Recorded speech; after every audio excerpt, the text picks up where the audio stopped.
वो कहती है कि वो कलसोम को पसंद करती है। सच में?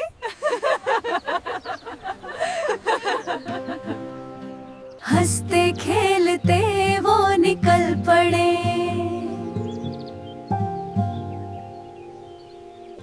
वाह, कितने मीठे फल। ऊपर देखो और ध्यान से।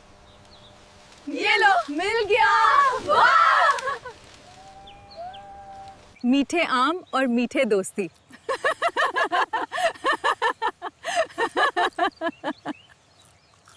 यही होते हैं खुशी के लम्हे।